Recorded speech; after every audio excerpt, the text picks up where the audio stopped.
On Sunday, June 23rd, a real estate agency called My Home in Israel held an event inside Adas Torah synagogue in Los Angeles as part of a tour around North America selling stolen Palestinian land to build quote-unquote Anglo neighborhoods in occupied Palestine. The properties are exclusively offered to Jewish people, exemplifying Israel's racist apartheid system. The event was not only a blatant breach of the Fourth Geneva Convention, which prohibits the establishment and transfer of populations into illegal settlements, but also comes in the midst of a 9-month-long ongoing genocide in which Israel has murdered over 40,000 Palestinians using US-funded and manufactured weapons. This illegal real estate event was widely publicized in the days leading up to it. So pro-Palestinian organizers and community members rightfully came together and mobilized to make clear that we reject the illegal transfer of settlers into stolen Palestinian lands. On the day of the event, Palestinian protesters were violently attacked by Zionists that supported the establishment of illegal settlements on occupied land at the expense of indigenous Palestinian communities. These pro-Israel and pro-genocide supporters unleashed pepper spray, projectiles, and physical violence on our community while yelling genocidal and racist slurs. For example, "Go to Gaza and we are going to kill all of you. We need more dead people.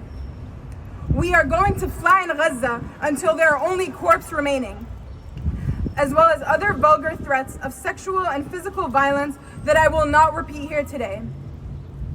They spat on, punched, kicked, shoved, stoned, maced, and grabbed pro-Palestinian protesters with impunity, specifically targeting women, especially those wearing a hijab, threatening to rip off their headscarves.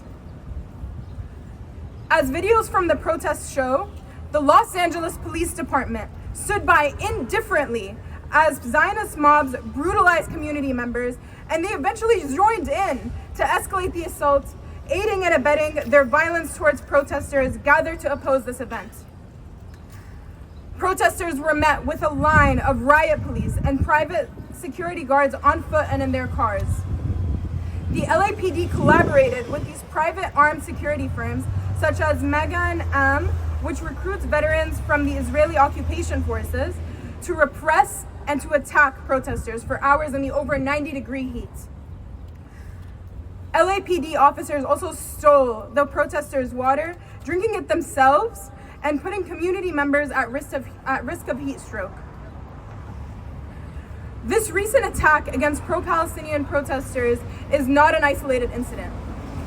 There is a pattern of exceptionalized pro-Israel Zionist violence in the city of Los Angeles, most notably the acts committed against the students and community members at the UCLA Gaza Solidarity Encampment, where California Highway Patrol officers unleashed stun grenades, rubber bullets, and batons on college students throughout the long hours of the night.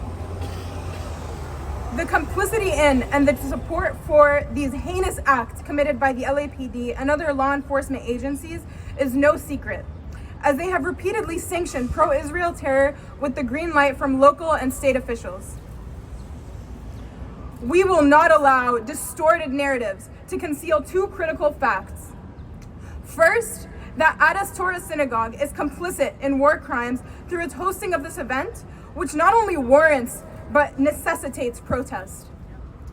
And second, that the attendees of this illegal land sale event and the LAPD unleashed violence against protesters for daring to challenge the illegal sale of Palestinian land. News outlets and US politicians were quick to condemn the protests and to distort this reality by focusing on the event's location, which was chosen by the settler expansionist event organizers themselves. Amid the reports, few asked the questions. Why did Adas Torah allow for its institution to violate international law and facilitate the sale of Palestinian land? Why did this institution, during a 9-month-long genocide, choose to actively promote colonial violence and forcible land theft? Why was there no intervention when pro-Palestinian protesters and journalists covering the event were attacked? President Joe Biden, California Governor Gavin Newsom, and Los Angeles Mayor Karen Bass all weighed in to condemn the pro-Palestine protesters, yet they have no words of condemnation for the violence of the event itself and the violence inflicted upon the protesters by Zionist mobs and the LAPD. All the while, they continue to fund, package, and ship the bombs that have rained down on our people in Gaza for over 260 days and counting.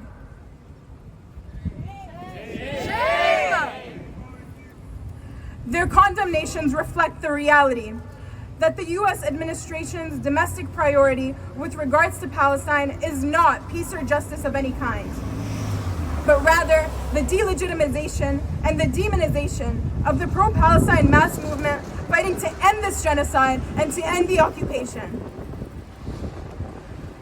We demand immediate action to hold these Zionist mobs accountable for the violent crimes they committed against our community.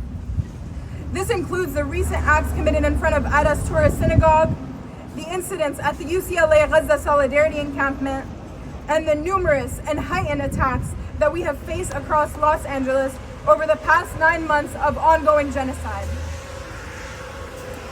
We will continue to challenge the sale of stolen Palestinian land in North American cities, no matter where these events take place. That's right.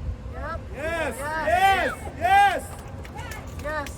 We can and we will continue to confront any institution that seeks to promote, to celebrate, or to aid the Zionist settler project in our own backyards.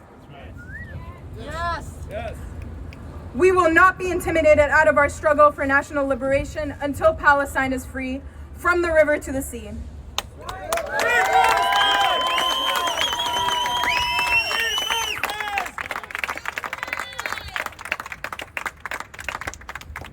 Our next statement today will be provided by a representative of the Southern California Students for Justice in Palestine, a coalition of over 20 Palestinian political organizations across university campuses in the SoCal region, united in the struggle for a liberated Palestine. On Sunday, June 23rd, 150 protesters mobilized on Pico Boulevard to disrupt a Zionist real estate company's illegal auction of stolen Palestinian land. The auction, which was shamefully hosted in a synagogue, defiled the place of worship by advertising the establishment of ethnic cleansing Anglo-Saxon neighborhoods in Palestine. A racist notion that merely uplifts the settler colonialism of the Zionist state. SoCal Students for Justice in Palestine members joined our local community to protest this vile perpetuation of the Zionist entity's 76-year-long Zionist occupation of Palestine. As the Zionist entity attempts to expand its reach through the fascists and terrorists of LA, we were not surprised that our screams for a free Palestine were met with vicious brutality at the hands of Zionists and LAPD. The homes in 1948 occupied territories that Palestinians were forcibly displaced from are now being sold right here in Beverly Hills in a series of real estate sales by the company Home in Israel. Meanwhile, in Gaza, the genocidal entity destroys our Palestinian homes to build new settlements over them, while the Zionist entity and its supporters continually perpetuate the false narrative that our homeland is a land without a people for a people without a land. In East Jerusalem and the West Bank, we continue to witness the expansion of settlements and the forced displacement of Palestinians. We know that the establishment of the Zionist entity was rooted in genocide, violence, and displacement, that Zionists reside on the mass graves of Palestinians. From Tovanga to Palestine, our resistance is continuously met with extreme violence and brutality. On Sunday, LAPD demonstrated their allegiance to the Zionist state by working hand in hand with Magen Am USA, a private Zionist armed force based in LA. The police brutalized unarmed protesters while violently detaining our beloved community members, arresting one and allowing another to go missing while being dragged through the road in a collaborative effort between LAPD and the Zionists. The attackers followed and doxed us with the intent to cause physical harm, targeting those wearing hijabs, pulling them off, and throwing eggs at our heads. A baby was taken by the police and separated from their parents. Zionists stole phones, followed us to our cars, cracked our windshields, took pictures of our license plates, and pursued us in their unarmed vehicles while threatening to use law enforcement connections to find out our identities and addresses. This incident did not occur in isolation. Throughout the past few months, we have seen how far the United States has gone to protect Zionism on our college campuses. Across the UCs, the CSUs, and private college campuses in Southern California, police and Zionists have worked hand in hand to brutalize students who demand that their universities divest from the Zionist entity's ongoing genocide of Palestinians. The Zionist mob and LAPD were welcomed by the UCLA administration on April 30th. When the aggressors employed psychological and physical abuse by blasting audio used by settlers and the IOF to terrorize Palestinians, by launching fireworks and violently assaulting students. Whether on or off our campus, the LAPD continue to watch as Zionists brutalize us while we answer the calls of Palestinians on the ground. We refuse to let the atrocities against us as we resist and escalate for Palestine to go unnoticed. Zionist violence has become normalized. It has become second nature to the American psyche. It is condoned by our justice system and repeatedly granted immunity. Despite video evidence of Zionist terrorism and brutal assaults, the media and elected officials have perpetuated a false narrative that not only denies the abuse against us, but condones it. From the American president to the governor of California to the mayor of LA, who have falsely conflated yesterday's action with anti-Semitism. Zionist ideology runs deep across the country. We are not surprised that the media and politicians fail to represent the truth accurately, as their lies are bolstered by the support of the Zionist state. We know that they criminalize us because we are not afraid to confront Zionism and imperialism in every arena. From our universities, institutions, to the streets of LA, and wherever else it may manifest. We recognize that the experiences at UCLA 54 days ago across our campuses and those on Sunday intrinsically are connected due to our state's adherence to the violent Zionist agenda. They are terrified of our collective power because it threatens to destabilize the Zionist state and the root of this genocidal ideology.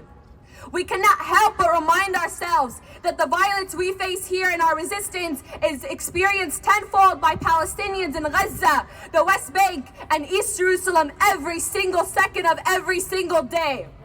In spite of the Zionist attempts to delegitimize our resistance, which is shaped by the steadfastness of Palestinians, we understand that the real terrorists are Zionists and their allies among the police and politicians. The repeated Zionist attacks these past few months are part of the Zionist entity's systemic erasure, repression, and annihilation of both Palestinian livelihood and Palestinian resistance. The brutal and violent terrorism against us that has happened and will continue to happen are rooted in the Zionist ideology that permits the genocide of more than 37,000 Palestinians.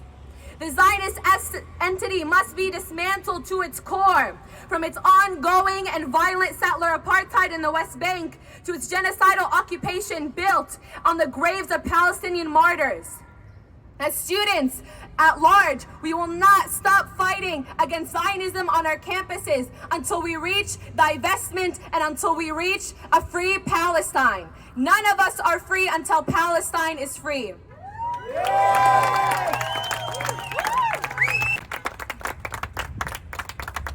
We will now hear from SA. Good afternoon, everyone. I was at the protest on Sunday, and I was participating with a large group of anti-Zionist Jews. I want to make it clear that at this protest, as well as every other event I have been to, violence has been initiated by supporters of Israel toward supporters of Palestine. That's right. This was especially true on Sunday.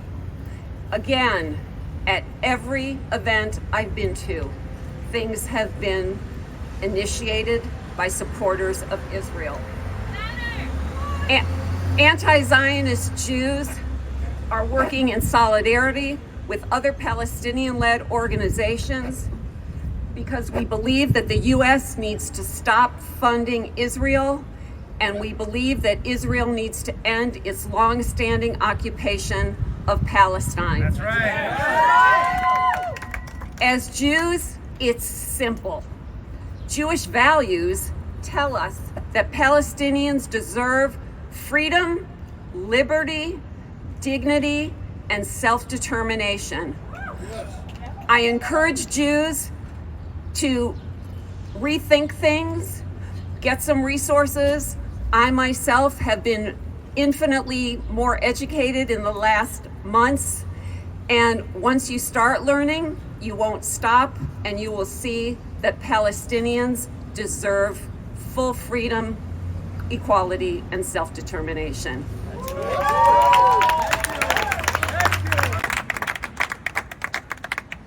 Against a group of peaceful protesters who were violently attacked by the LAPD, a band of racist and brutal Zionist counter-protesters, and their armed security guards for all for peacefully exercising our First Amendment right, opposing the illegal sale of occupied Palestinian land in the West Bank. I, among many others who were peacefully protesting, was physically assaulted, harassed, and threatened. I was doing media and press for the action when, without warning, LAPD officers came up behind me and hit me in my kidney area and then yelled "move" after the fact. I was doing nothing wrong or illegal. I was simply capturing video of the brutal attacks that I was witnessing. In another instance, a counter-protester also came up behind me unprovoked and punched me in the back of my head. Since Sunday, I'm still suffering from lingering shooting headaches from the punch. Alongside other people doing media, we captured plenty of footage displaying the atrocious acts of violence that we witnessed.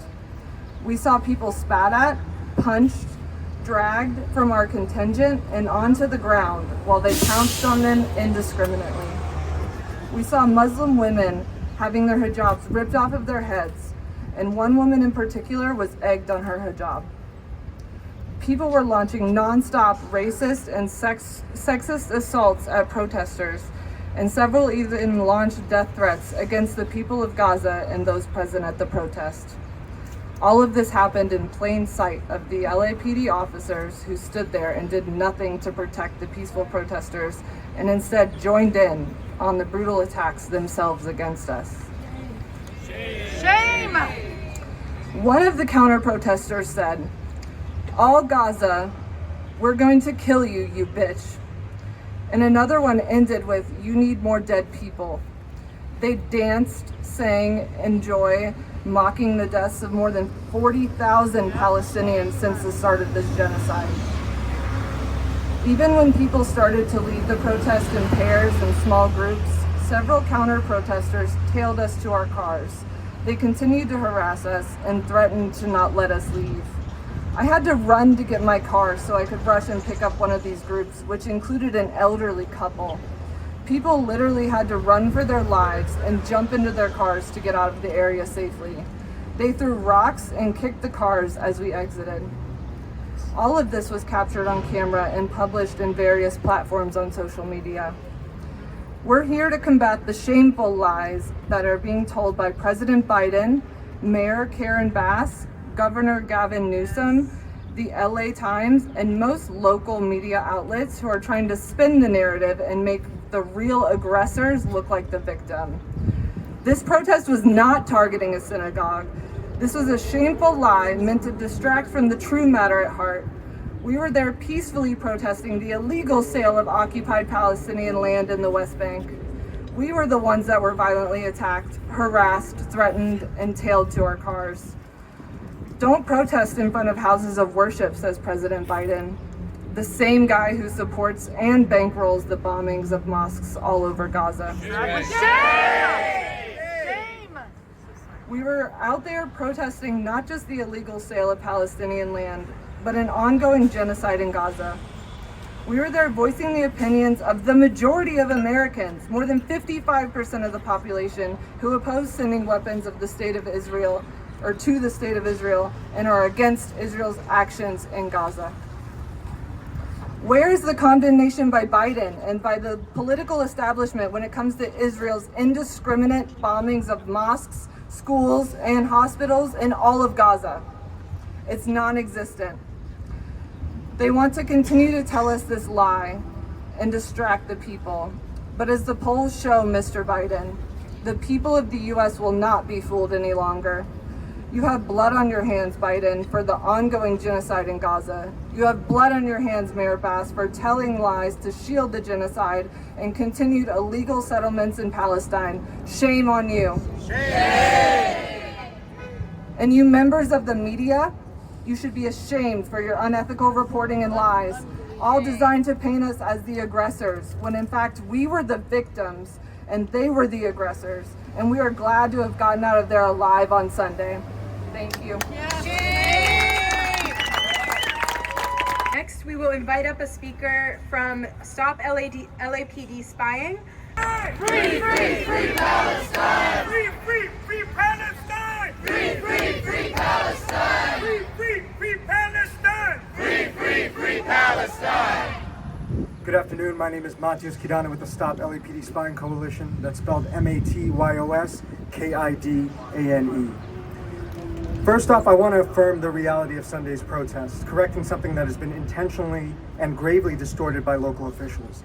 What was being protested on Sunday was a sale of stolen Palestinian land. The Zionists invested in the extermination and dispossession of Palestinians, the same Zionists actively supporting the slaughter of Palestinian children and relying on cover from politicians to sanitize that slaughter, are the ones who decided to schedule a land theft real estate event in a house of worship. This placement was in service of facilitating the now tired conflation of morally righteous criticism of the genocidal apartheid state of Israel with anti-Semitism. We've seen it time and time again, and of course, it was parroted by elected officials from local city council members to the president. This was all done in an effort to demonize Palestinian support. What's particularly despicable about this recent episode of demonization is that our mayor, Karen Bass, is at the forefront of condemning and criminalizing righteous protests. A mayor who rode her supposed history of activism into her current office. Community members have constantly been uplifting the fact that the city's first and most recent black mayor used his position to apply sanctions against apartheid South Africa, an apartheid state that Mayor Bass purportedly organized against. Decades later, here she is defending the genocide-fueled sale of quote-unquote Anglo enclaves, an explicit apartheid project. Beyond defending these evils, the mayor is going on the offensive on behalf of her Zionist backers, criminalizing protest, proposing the criminalization of mask wearing, and emboldening violent policing in response to protest. The concepts of confinement, control, oppression, dispossession, and extermination are all too familiar to members of the global black diaspora. It's true of sites of atrocity across Africa, and it's certainly true of the black communities here at home that have felt manifestations of this violence enacted by the LAPD. It's apparent to us that we have more in common with the Palestinians enduring a Zionist onslaught than we do with the police and Zionists who brutalized protesters on Sunday. It is absolutely disgusting that Mayor Bass would rely on black communities to attain this position of power and now parrot the white supremacist talking points categorizing protest of genocide, protest of apartheid development, protest of quote-unquote Anglo neighborhoods developed in Palestinian lands as anti-Semitic. It's clear that she has chosen to distance herself from the oppressed and has chosen her place in history among those who profit from and who would forgive genocide. Let's revisit what's being defended here through this demonization. We are in our 9th month of this genocide in Gaza. Hundreds of mosques and churches have been flattened. 40,000 Palestinians have been murdered. 20,000 children are missing or separated from their families. 10,000 remain under the rubble. Palestine is emblematic of how the evils of this world manifest themselves. Gaza is being starved like Tigray and Yemen, demonized like Haiti and Skid Row. To remain silent on these evils is immoral. To support the perpetuation of these evils by categorizing righteous dissent as anything other than a moral obligation is an unforgivable betrayal. We stand in solidarity with the Palestinian youth movement. Free Palestine. The people united will never be defeated. The people united will never be defeated. The people united will never be defeated. Who was also present at the protest this past Sunday. Will never be defeated.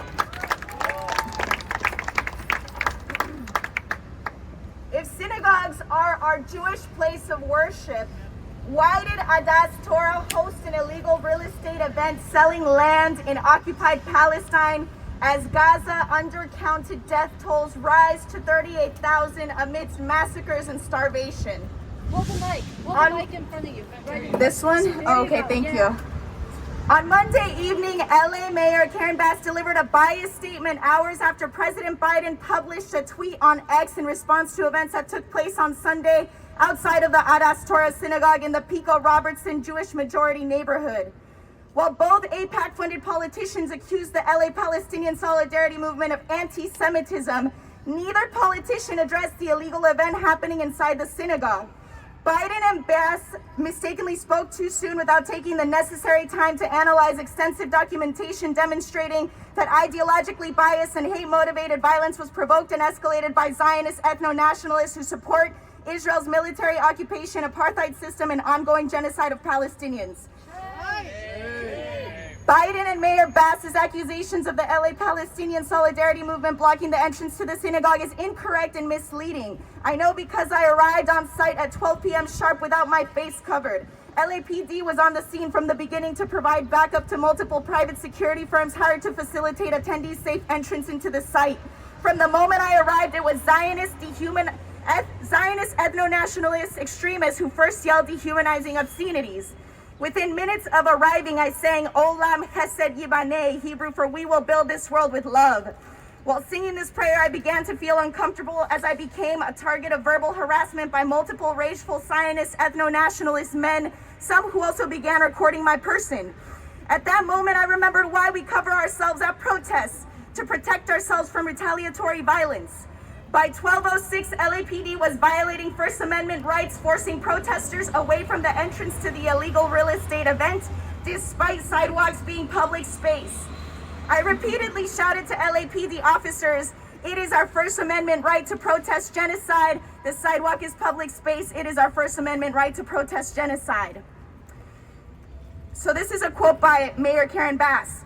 "What we witnessed is anti-Semitism at the heart of one of our Jewish communities. This violence was designed to stoke fear. It was designed to divide. But hear me clear, it will fail." Shame. So let's break that down.